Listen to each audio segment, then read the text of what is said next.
हरिओम। आप सभी को मेरा प्रणाम।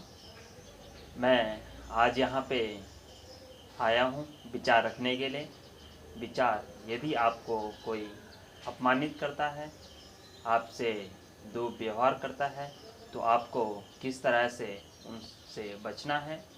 आपका सम्मान और आपको हर चीज़ के तरीके से उस अपने को बचाना है, अपने स्वाभिमान को बचाना है।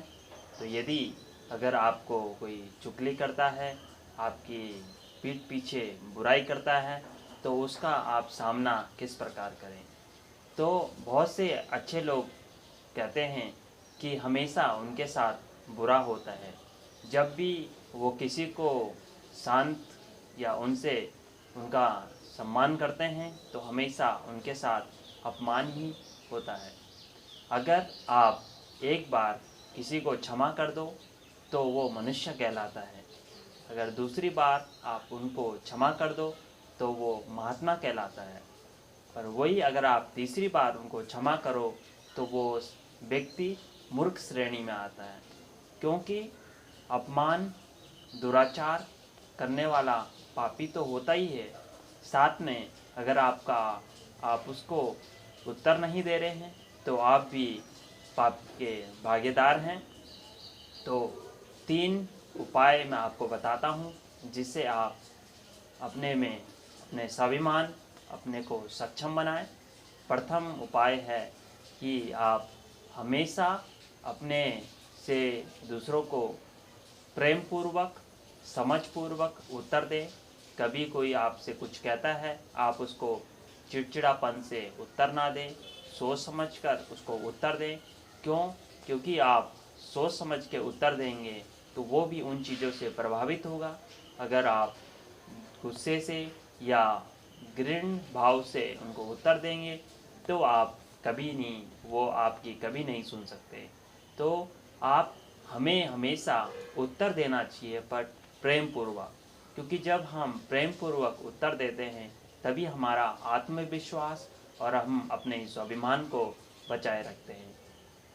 एग्जाम्पल के लिए, एक सामान्य मनुष्य वो तैरना सीखना चाहता है, बट उसको तैरना नहीं आता है, तो वो तालाब में चले जाता है। तालाब में जाने के बाद उसको डर लगता है। वो अपने ट्रेनर से कहता है, जो उनको स्विमिंग सिखाता है, कि आप मुझे बाहर निकालो, क्योंकि मुझे यहाँ पे डर लग रहा है। तो ट्रेनर कहता है, ठीक है, आपको बाहर निकाल देते हैं। वो मनुष्य बाहर आ जाता है। उसके बाद उनके मन में होता है कि मुझे तैरना नहीं आता है, मैं तब तक तालाब में नहीं जाऊंगा जब तक मुझे तैरना नहीं आएगा। तो यहाँ असंभव है। आपको निरंतर प्रयास करते रहना चाहिए, तभी आप उस चीज़ में सक्षम हो जाओगे। क्योंकि आप सडनली आप उस चीज़ को करोगे, तो आप उसमें पूर्णतः निपुण नहीं होंगे।